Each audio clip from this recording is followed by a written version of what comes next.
Bismillahirrahmanirrahim. Assalamualaikum warahmatullahi wabarakatuh. Alhamdulillahi rabbil alamin. Wassalatu wassalamu ala ashrafil anbiya'i wal mursalin. Wa ala alihi wa ashabihi wa man ittaba'a hudahu ila yaumiddin. Amma ba'd. Bapak-bapak dan ibu-ibu, ikhwan serta akhwat, saudara-saudari sekalian, peserta kajian tadabbur Al-Quran yang dirahmati oleh Allah Subhanahu wa Ta'ala.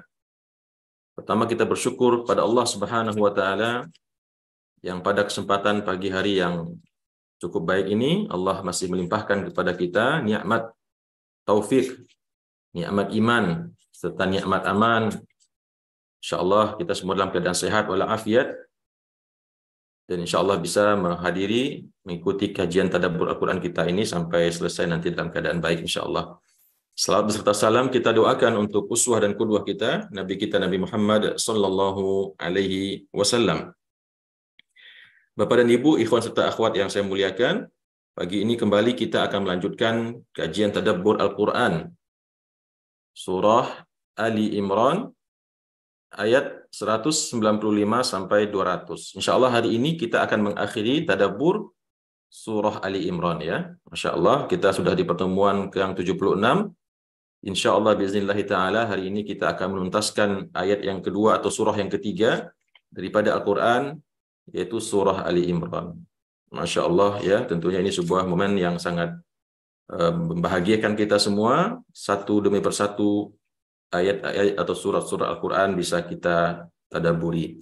Namun sebelumnya Bapak dan Ibu, tidak lupa saya mengingatkan bahwasanya kita tidak putus-putusnya mengirimkan doa untuk saudara-saudara kita di Palestina ya, di Palestina baik di Gaza maupun di tepi barat, di Ramallah dan dimanapun yang saat ini mereka sedang menghadapi ujian yang sangat berat ya. Mereka diserang, diembargo, diboikot oleh orang-orang Yahudi laknatullah, orang-orang Israel yang sampai hari ini detik ini ribuan atau puluhan ribu roket telah dihantamkan ke rumah-rumah orang Palestina di Gaza ya, yang telah menewaskan orang-orang tua, wanita, anak-anak tanpa belas kasihan.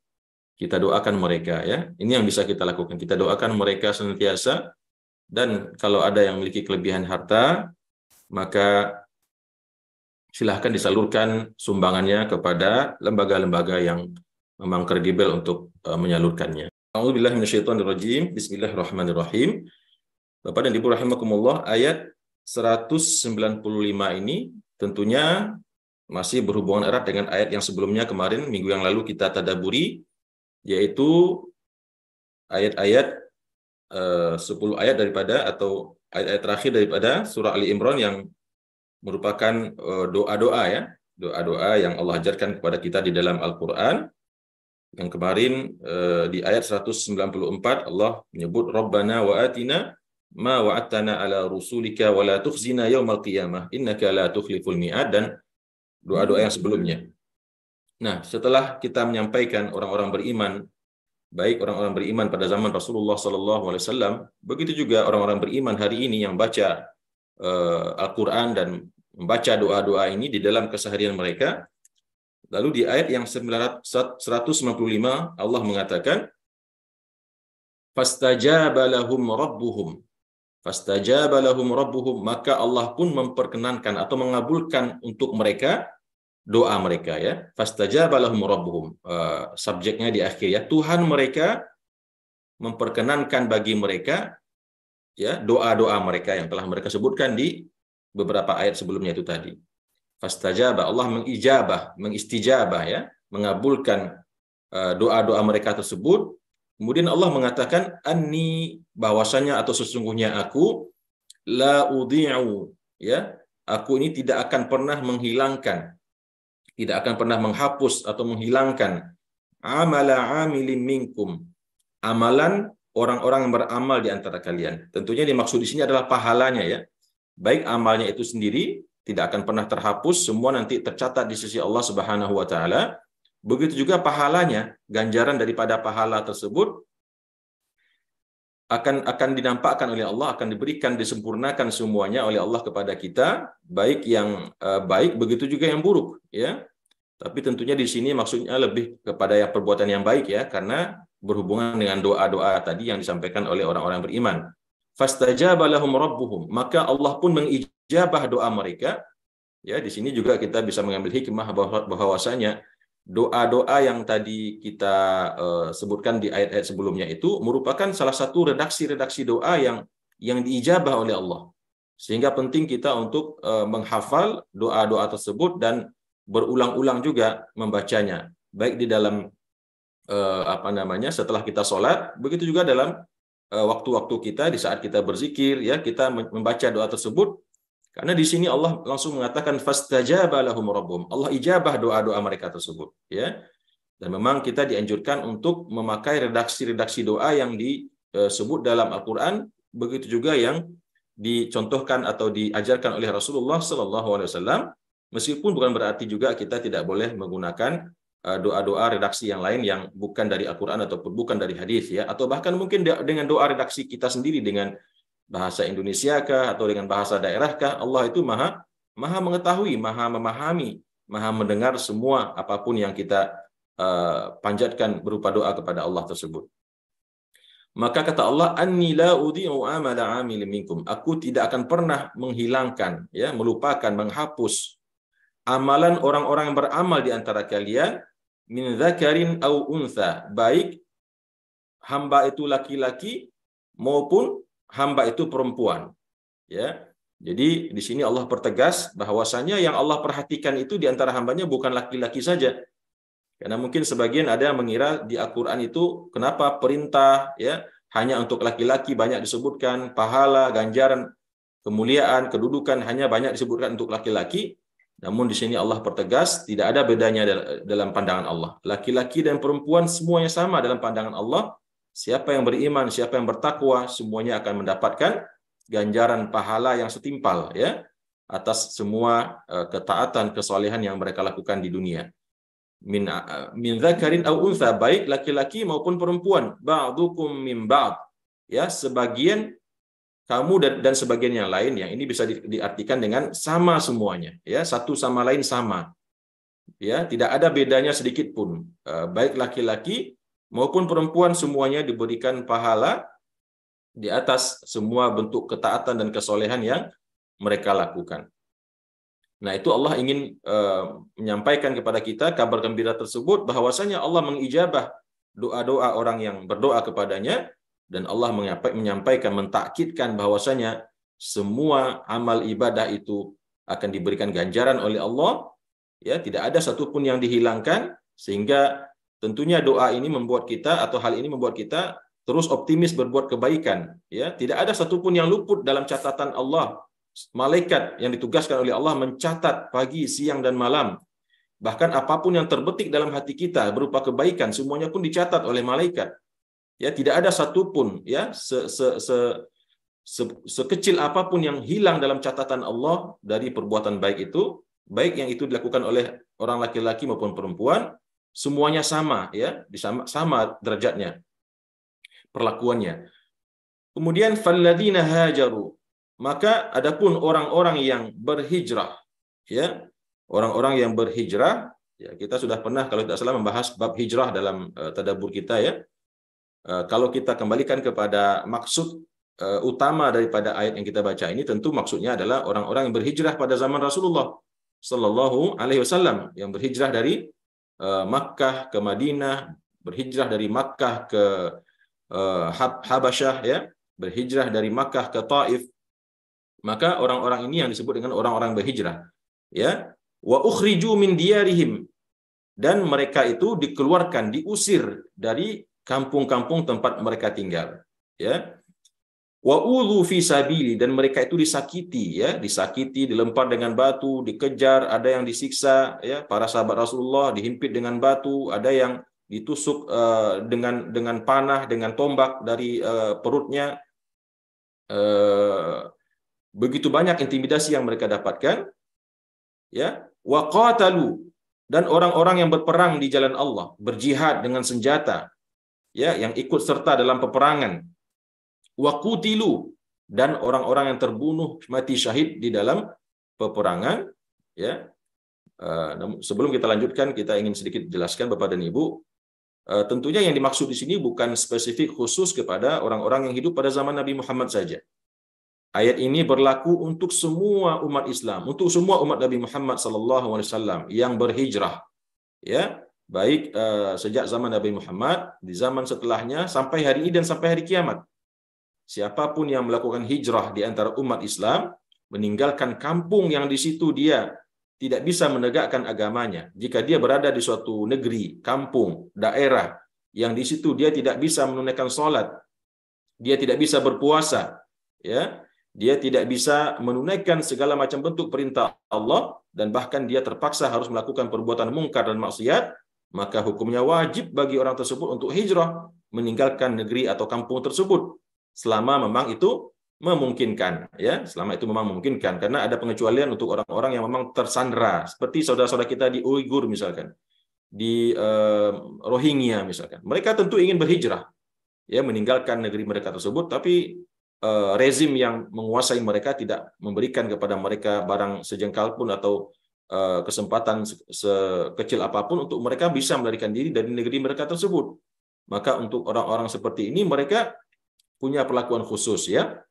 Selama hati mereka tidak pernah menerima kemungkaran, kekufuran tersebut, meski mereka tidak bisa menegakkan perintah-perintah Allah dan terpaksa harus mengerjakan apa yang Allah larang, maka mereka diberikan hukuman atau rukhsah, mereka dapat dimaafkan oleh Allah. Tapi bagi orang-orang yang diberikan kesempatan untuk berhijrah, ya, misal dia hidup di suatu negara kafir, ya, di Eropa sana misalkan, yang di sana tidak boleh orang pakai hijab, tidak boleh orang sholat di masjid, ya, tidak boleh orang berpuasa misalkan, lalu dia diizinkan untuk pergi dari negara tersebut, maka wajib orang tersebut untuk hijrah, keluar dari negara tersebut, pindah ke tempat yang lain.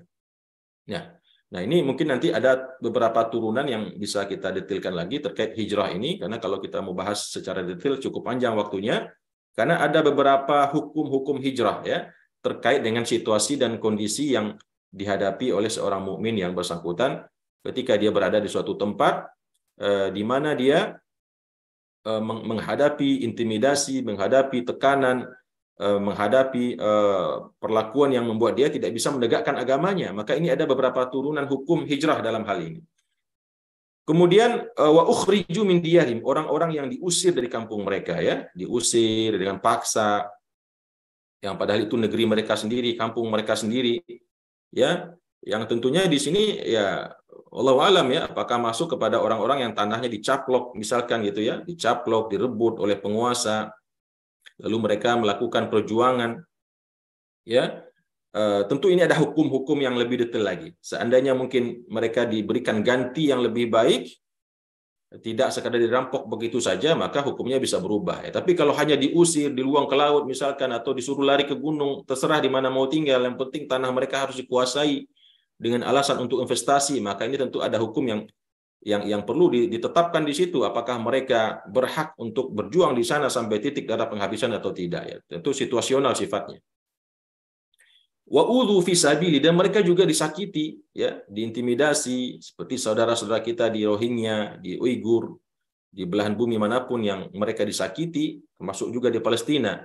Wa qatalu wa qutilu, lalu mereka berjihad, berperang di jalan Allah, dan kemudian mereka mati terbunuh dalam peperangan tersebut, maka Allah akan memberikan ganjaran sebagai berikut. Bapak dan Ibu rahimakumullah, kata Allah kepada orang-orang tersebut yang tadi kita sebutkan, mereka berhijrah, mereka diusir dari kampungnya, mereka disakiti, ya, dianiaya, kemudian mereka berperang, berjihad, mengangkat senjata, dan kemudian dibunuh, mati terbunuh di sana, maka kepada orang-orang tersebut la ukaffiranna anhum sayyi'atihim, maka Allah akan hapuskan, ya, akan Allah kafar, akan Allah hapuskan dari mereka semua dosa-dosa atau kesalahan mereka.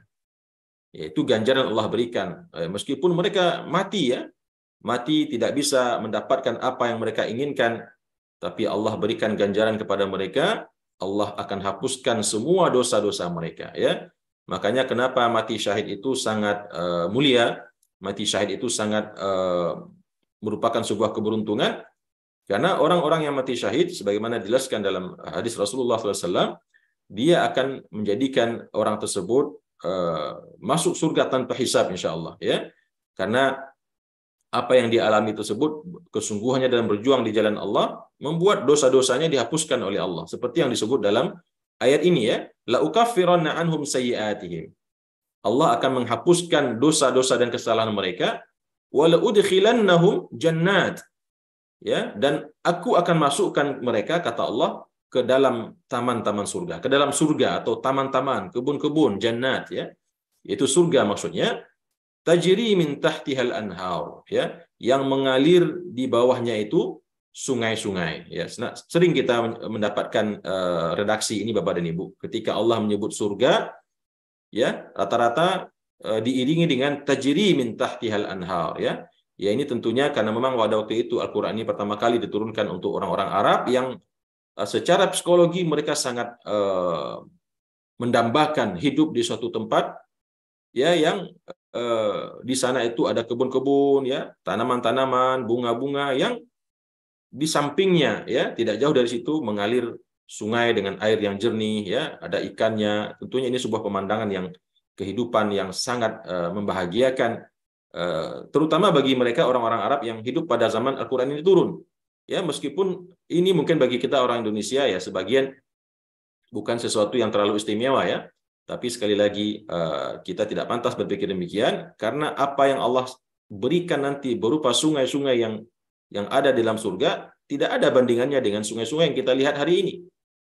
Ya, apalagi kalau kita lihat sungai-sungai kita sudah banyak yang tercemar, banyak kotoran, banyak sampah, ya, tidak terawat, maka tentu tidak ada bandingannya dengan sungai-sungai yang nanti kelak kita akan temui di dalam surga.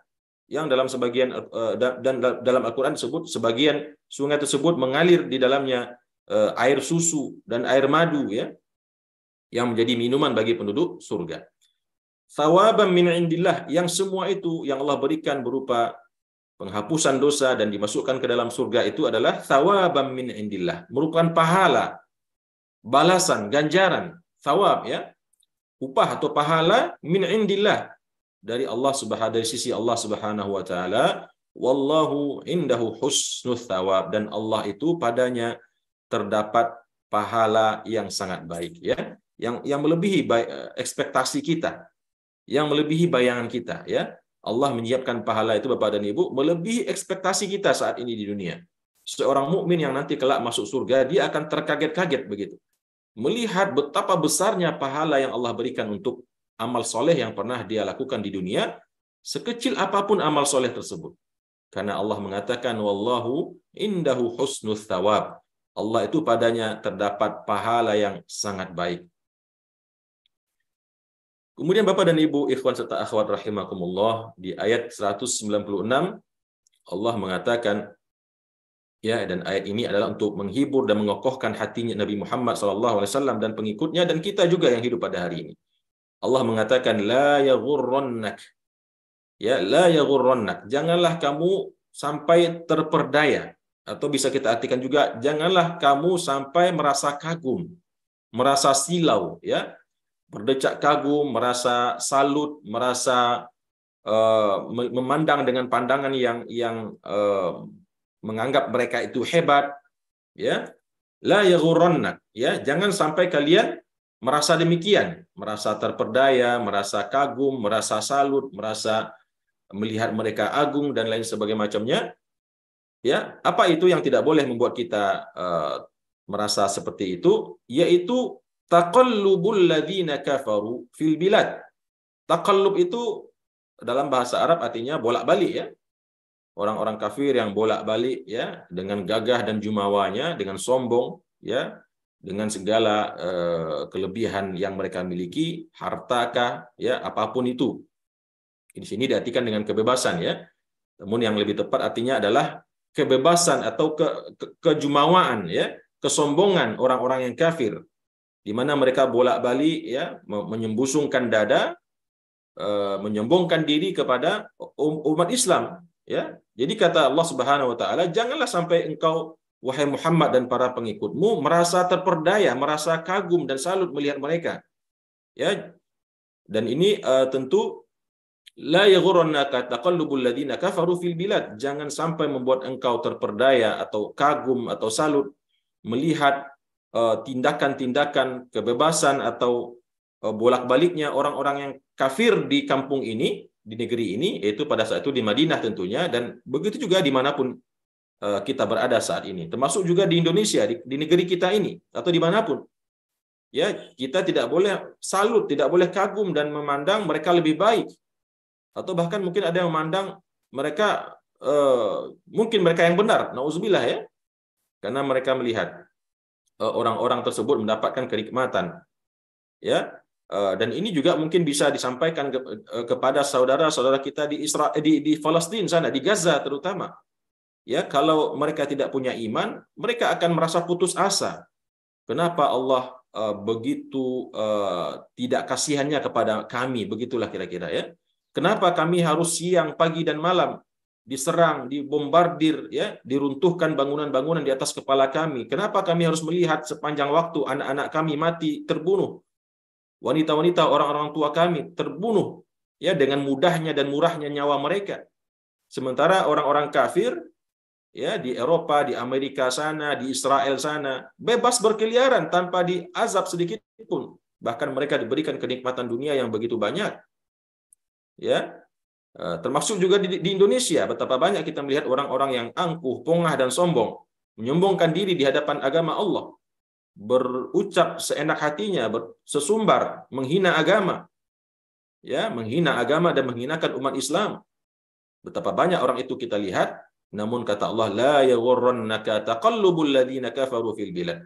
Jangan kalian sampai sirna dan silau melihat mereka. Jangan terperdaya, jangan kalian menganggap mereka itu orang yang hebat, ya, orang yang bisa selama-lamanya mengalahkan kalian. Tidak, jangan sekali-kali punya perasaan demikian. Karena apapun yang terjadi saat ini semuanya adalah mihnah, ujian dari Allah, ya. Allah bukannya tidak sanggup. Allah kalau ingin berkehendak, dengan satu hentakan bumi saja, dengan kekuatan mungkin 9 atau 10 skala Richter di bumi Tel Aviv sana, di Israel sana, Allah sanggup meluluh hentakkan negeri tersebut, ya. Ataupun di Amerika misalkan, yang sekarang menyokong orang-orang Israel, ya, yang mengirimkan berbagai macam senjata yang canggih untuk membunuh tanpa henti saudara-saudara kita di Israel, di Palestina sana saat ini, di Gaza terutama. Ya, Bapak dan Ibu, ya, tentu melihat, ya, dari kiriman-kiriman video, ya, cuplikan-cuplikan apa yang saat ini sedang dialami oleh saudara-saudara kita di sana, sehingga jangan sampai ada perasaan di hati kita, umat Islam ini hina, umat Islam ini lemah, umat Islam ini tidak dihiraukan oleh Allah, ya. Jangan sampai ada perasaan demikian. Karena Allah mengatakan mata'un qalil. Yang semua itu, ya, yang mereka lakukan itu, kesombongan mereka, kejumawaan mereka, ya, kemewahan dunia, kemajuan yang mereka dapatkan, semua itu adalah kata Allah mata'un qalil, kesenangan yang sangat sedikit. Qalil, ya, sangat sedikit dan sementara. Sudahlah sedikit, sementara lagi gitu, ya. Mata'un qalil, ya, dalam hadis dikatakan kesenangan dunia ini, ya, wamal hayatud dunya illa mata'ul ghurur. Dalam Al-Qur'an dikatakan tidaklah kesenangan dunia itu hanya kesenangan yang menipu. Bahkan dalam hadis Rasulullah mencontohkan bagaimana kadar kesenangan dunia ini dibandingkan dengan kesenangan akhirat. Yang diumpamakan oleh Rasulullah dalam satu hadis, Rasulullah menyebut bagaikan nilainya hanya satu helai atau salah satu sayapnya lalat atau nyamuk. Lalat, binatang yang hina, yang kotor, yang jorok, ya, yang penuh dengan penyakit, virus, bakteri. Nah, dunia hanya dihargai oleh Allah dengan selembar atau sebelah sayapnya yang hina itu. Sudahlah kecil, hina, kotor, menjijikkan. Begitu nilai dunia dalam pandangan Allah, ya, dibandingkan dengan kenikmatan akhirat yang telah Allah siapkan. Begitu juga dalam hadis yang lain, Allah Rasulullah SAW menjelaskan dunia ini dengan segala macam bentuk kenikmatannya dari awal sampai akhir, ya. Itu hanya ibaratkan seseorang yang mencelupkan jarinya ke dalam samudra. Jari kita yang kecil ini, kita celupkan ke dalam samudra Hindia sana, kita duduk di pantai, kita celupkan telunjuk kita ke dalam laut, lalu kita angkat telunjuk kita tersebut, dan kita lihat apa yang terbawa oleh telunjuk tersebut, Bapak dan Ibu. Yang terbawa hanya sisa-sisa air. Ya, mungkin sedikit rasa asin kita dapatkan di telunjuk kita tersebut. Ya. Nah, begitulah dunia yang yang didapatkan oleh manusia di dunia ini.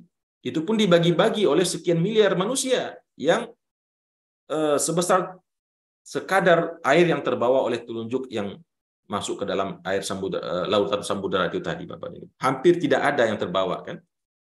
Nah, sedangkan samudera itu adalah luasnya kenikmatan akhirat yang Allah janjikan. Jadi, ketika kita melihat orang-orang kafir, orang-orang musyrik, orang-orang musuh-musuh Allah laknatullahi alaihi tersebut merasakan berbagai macam bentuk kenikmatan dunia, maka itu kata Allah mata'un qalil, kesenangan yang sedikit, yang sementara.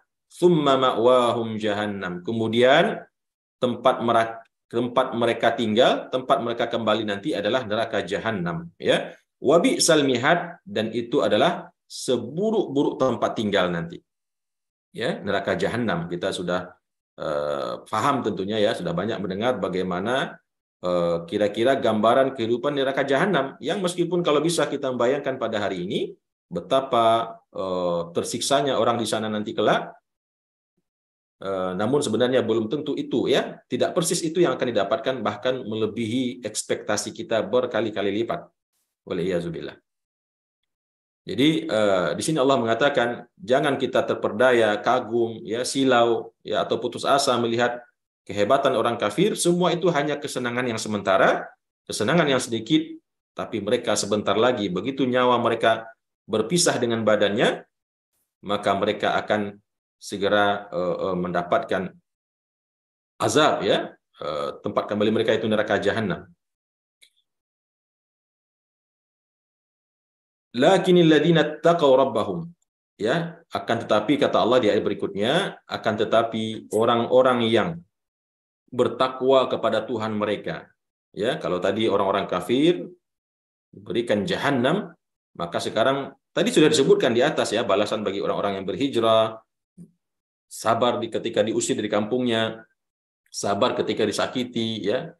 Kemudian mereka bertakwa kepada Allah Subhanahu wa taala, maka Allah berikan kepada mereka jannat. Allah berikan lagi di sini, Allah perkuat lagi ya. Allah kokohkan lagi hati kaum mukminin bagi orang-orang bertakwa kepada Tuhannya. Lahum jannatun tajri. Bagi mereka itu adalah surga-surga yang mengalir di dalamnya sungai-sungai. Ya, tadi sudah disebutkan, Allah ulangi kembali. Tapi di sini Allah lebih tekankan kepada makna takwa ya, yaitu takwa orang-orang yang berpegang teguh kepada agama Allah, menjalankan semua yang Allah perintahkan, menjauhi semua apa yang Allah larang dengan ikhlas, dengan istiqamah, maka Allah berikan kepada mereka surga-surga yang mengalir di dalamnya sungai-sungai, khalidina fiha, ya, khalidina fiha, mereka itu kekal selama-lamanya di dalamnya. Sebagaimana kekalnya orang-orang kafir di neraka jahanam, ya. Bapak Ibu bisa membayangkan kalimat kekal itu seperti apa? Tidak ada ujungnya. Kalau di dunia ya ada orang di penjara 20 tahun, 30 tahun atau seumur hidup sekalipun, ya itu bukan kekal, ya, setidaknya bisa saja dia mati dalam 10 tahun, dia meninggal, selesai sudah hukumannya. Ya, ada batas waktu, atau setidaknya nanti hari kiamat, selesai sudah semuanya. Tetapi khalidina fiha ini, mereka kekal, tidak ada ujung waktu. Artinya apa? Yang akan dia rasakan sepanjang masa, sepanjang waktu, tidak ada ujungnya adalah siksaan neraka jahanam. Dan sebaliknya bagi orang yang beriman, Allah masukkan mereka ke dalam surga dengan segala kenikmatannya, dan mereka akan kekal juga selama-lamanya di sana. Masya Allah ya Bapak dan Ibu ya. Kalau kesenangan dunia tidak ada yang kekal ya. Hari ini kita mungkin sedang enak-enak makan, kemudian kenyang ya, kemudian sakit perut, kemudian harus dikeluarkan kembali. Tidak ada kesenangan dunia ini yang kekal. Ya, baik dari sisi rasanya, begitu juga dari sisi waktunya. Semua ada batasannya. Namun di akhirat, ya, kesenangan yang tanpa batas. Tanpa batas, baik dari sisi rasanya, begitu juga dari sisi waktunya. Karena Allah mengatakan khalidina fiha, nuzulam min indillah. Yang semua itu, ya, surga dengan segala apa yang ada dalamnya, yang sungai-sungai mengalir dan kekekalan yang Allah berikan pada surga itu, nuzulam min indillah, merupakan anugerah, pemberian daripada Allah Subhanahu wa taala ya. Jadi pemberian sifatnya, bukan balasan dalam artian apa namanya, seperti janji yang harus ditunaikan, bukan. Memang kita ketika kita beribadah, kita wajar meminta pahala ya, tapi belum tentu ibadah yang kita terima tersebut berhak untuk diberikan pahala, berhak untuk diberikan surga. Akan tetapi Allah memberikannya dalam bentuk pemberian, anugerah ya. Bukan keterpaksaan daripada Allah ya. Jadi Allah memberikannya itu adalah anugerah ya.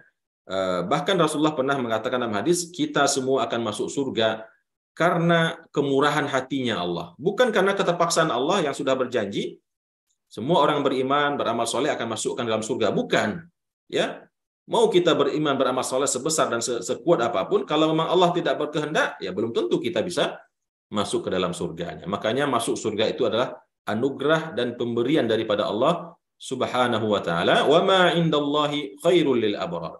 Dan apa yang ada di sisi Allah, apa yang Allah siapkan di sisinya, khairun lil abrar, lebih baik bagi orang-orang yang abrar, orang-orang berbakti di dalam hidupnya, orang-orang yang berbuat kebaikan, beramal soleh, yaitu berbakti, artinya berbuat kebaikan kepada Allah, kepada makhluk, kepada orang tua, kepada semua orang-orang yang berhak menerima bakti di dalam kehidupan kita ini.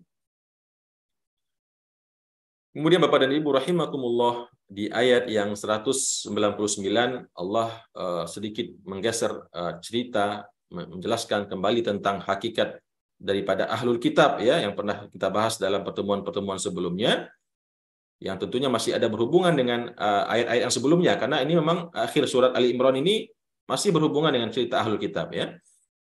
Kata Allah, wa inna min ahlil kitab, dan sesungguhnya di antara ahlul kitab. Ahlul kitab di sini siapa? Yaitu Yahudi dan Nasrani ya, yang ada pada zaman Rasulullah, yang ada setelah zaman Rasulullah, yang hidup pada hari ini. Ya, wa inna min ahlil kitab, di antara ahlul kitab sungguh ada orang-orang yang mau beriman dengan Allah. Ya, yang mereka beriman dengan Allah. Baik pada zaman Nabi Muhammad ada ahlul kitab yang beriman. Siapa di antaranya? Ya, di dalam penjelasan tafsir At-Tabari disebut di antara pendapat-pendapat yang mengatakan ahlul kitab yang beriman di sini di antaranya adalah Raja Najasyi. Raja Najasyi yang tempat hijrahnya sahabat Rasulullah pertama kali ke Habasyah. Ya, Najasyi itu sekarang, Habasyah itu adalah Ethiopia ya. Ethiopia di tepi timur benua Afrika. Ya, itu adalah di antara ahlul kitab yang beriman kepada dakwah Nabi Muhammad SAW. Dalilnya adalah, buktinya adalah ketika Raja Najasyi, memang waktu para sahabat diutus oleh Rasulullah untuk mereka beriman, mereka tidak terang-terangan mengatakan, Raja Najasyi tidak terang-terangan mengucapkan asyhadu an la ilaha illallah wa asyhadu anna Muhammad Rasulullah, karena dia juga waktu itu mempertimbangkan kaumnya ya. Tapi secara pribadi di dalam hatinya dia mengakui itu, dan itu diketahui oleh mungkin beberapa sahabat yang ada di situ, dan sampai berita ini kepada Rasulullah, dan tentunya melalui wahyu juga Rasulullah mengetahuinya ya, melalui ayat ini ya. Melalui ayat ini sehingga Rasulullah SAW memerintahkan para sahabat yang ada di Madinah untuk menyelenggarakan sholat gaib ya, sholat jenazah secara gaib yang diniatkan ditujukan untuk Raja Najasyi.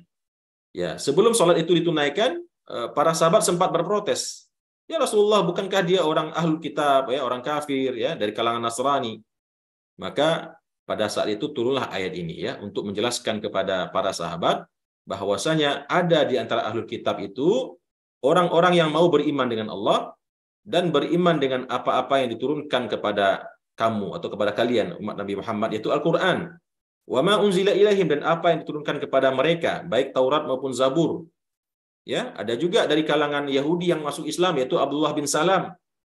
Ya, baik pada zaman Rasulullah dan tentunya di masa-masa setelah mereka ya, ada orang-orang Nasrani, orang Yahudi yang mau akhirnya beriman menjadi umat Islam ya, khasyi'ina lillah, mereka itu hatinya khusyuk kepada Allah atau merendahkan hatinya kepada Allah ya, dalam keadaan merendahkan hati, khusyuk kepada Allah Subhanahu wa taala.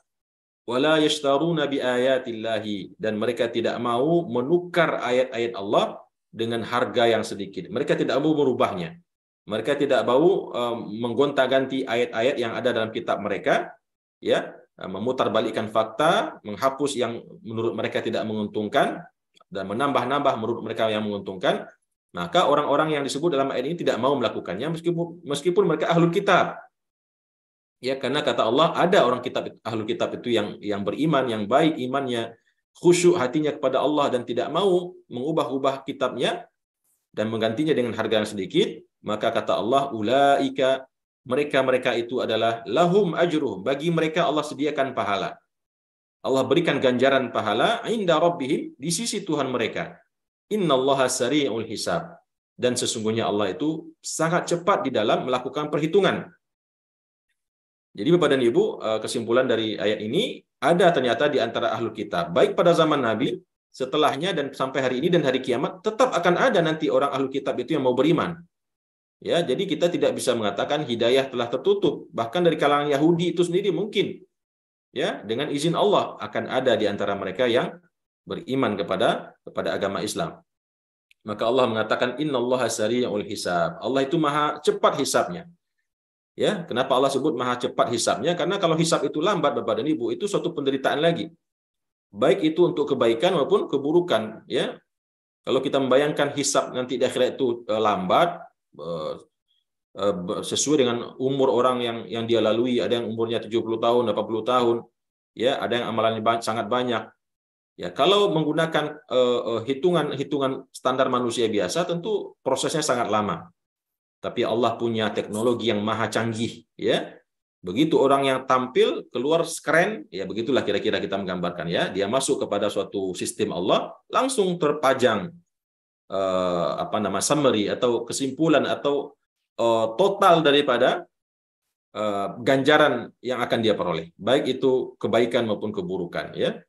Karena hisab Allah itu sangat cepat, tidak pakai lama. Karena kalau pakai lama, orang yang harusnya masuk surga dia nggak sabaran nanti, ya. Atau orang yang yang seharusnya masuk neraka dia masih merasakan keenakan karena masih dihisab, masih sedang dihitung gitu.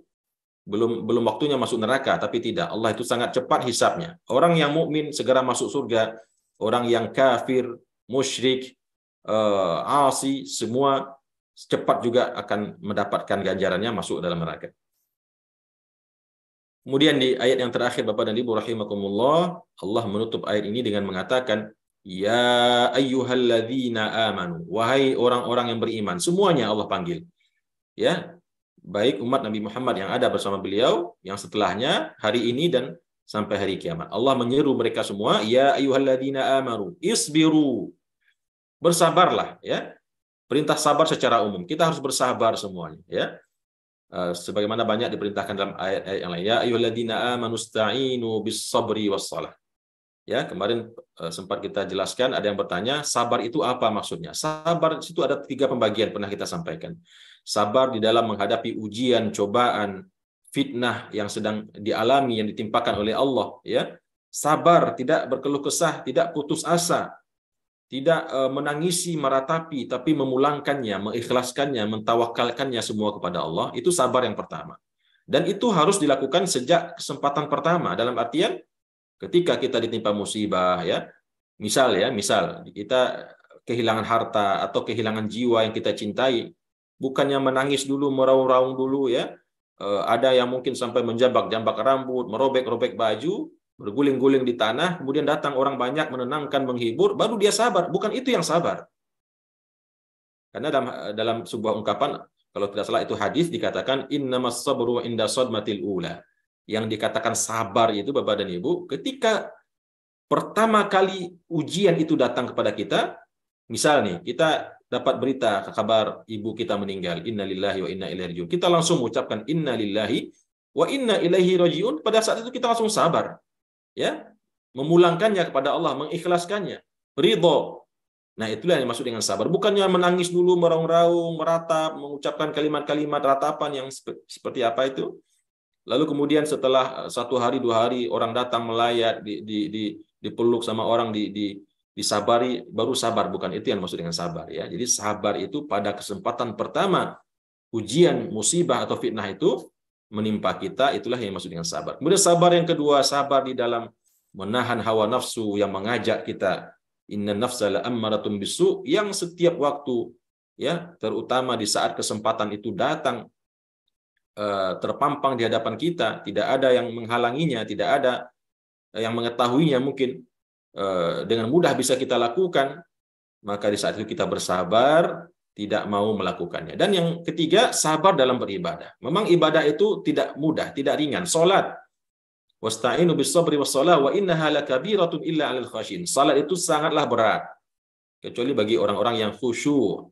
Ya, berat ibadah itu Bapak dan Ibu. Di saat kita mengantuk, misalkan kita harus memenuhi panggilan azan ke masjid, salat subuh, kita mungkin telat tidur, tapi suara azan berkumandang di telinga kita. Ya, yang tentunya pesan tubuh menginginkan kita tidur, namun pesan iman membuat kita harus tetap masuk kamar mandi, berwudu, berangkat melangkahkan kaki ke masjid. Nah, ini yang diperlukan dalam kesabaran di dalam melakukan ketaatan kepada Allah Subhanahu wa taala. Isbiru, bersabarlah. Kemudian yang kedua, wasabiru. Nah, ini ada perbedaan ya Bapak dan Ibu. Ada sabiru, ada isbiru, ada wasabiru. Kalau isbiru ini adalah pasif ya, kita dengan diri kita sendiri. Kita dengan hawa nafsu kita dengan ujian musibah yang kita hadapi, kita dengan ketaatan yang sedang kita jalani. Ya, itu pasif sifatnya untuk diri kita sendiri. Tapi kalau sabiru dalam wazan fa'ala yufa'il mufa'alah ya, maka berarti ada lawan di hadapan kita. Wasabiru warabitu, dia berkaitan dua kalimat ini Bapak dan Ibu. Sabiru warabitu, bersabar di medan juang. Ya, bersabar di medan juang, apakah itu di medan peperangan dengan senjata, pedang, senapan dan lain sebagainya. Dan ada yang kita hadapi, maka itu konteksnya adalah sabiru. Ya, begitu juga sabar, mungkin tidak ada musuh yang nyata di hadapan kita, tapi kita sedang dalam berjuang, memperjuangkan agama, dalam berdakwah, ya, mengajar, membuat pengajian kah, mendidik anak mengaji kah itu, atau apapun itu yang pastinya ada perjuangan yang kita lakukan, yang di dalam perjuangan itu pasti ada sesuatu yang kita hadapi. Peraturankah itu namanya, ya, intimidasikah itu namanya, tindakan siniskah itu, pandangan siniskah itu namanya. Maka ini masuk kepada konteks sabiru ini, ya, bersabar menghadapi perjuangan. Warabitu, dan bersiap siaga, ya, bersiap siaga dalam keadaan awas. Ini biasanya dalam peperangan ada pasukan-pasukan yang berdiri di garda paling depan, yang mereka siap siaga kapanpun menghadang pasukan musuh untuk melindungi pasukan-pasukan lain yang mungkin sedang tertidur, atau mungkin sedang makan, atau sedang sholat, atau apapun itu. Ya, maka Allah meminta kita dalam peperangan itu, dalam perjuangan jihad, dalam segala macam bentuknya, harus bermusabarah dan melakukan ribat. Ya, sabiru. Dalam hadis pernah disebutkan juga ribat di sini ada tiga, ya, ada tiga perkara yang sangat mudah menghapuskan dosa-dosa dan mengangkat derajat kita. Dalam hadis disebutkan, apakah mau engkau aku tunjukkan tiga perkara, kata Rasulullah, yang dengannya Allah hapuskan dosa-dosa kalian dan Allah tinggikan derajat kalian. Ya, Rasulullah menyebutkan tiga perkara itu. Yang pertama adalah menyempurnakan wudu.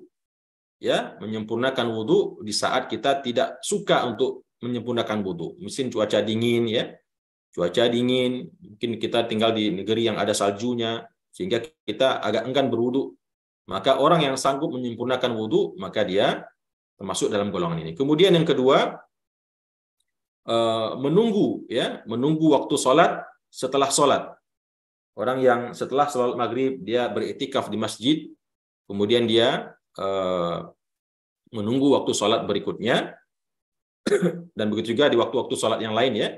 Nah, ini disebut dengan ribat. Kemudian yang ketiga, ya, yang ketiga saya lupa, mohon maaf Bapak dan Ibu, nanti insya Allah saya carikan lagi, lupa saat ini. Mungkin ada Bapak Ibu yang bisa mengingatkan. Ada tiga hal yang disebutkan oleh Rasulullah, dan itu kata Rasulullah, fadzalikumur ribat.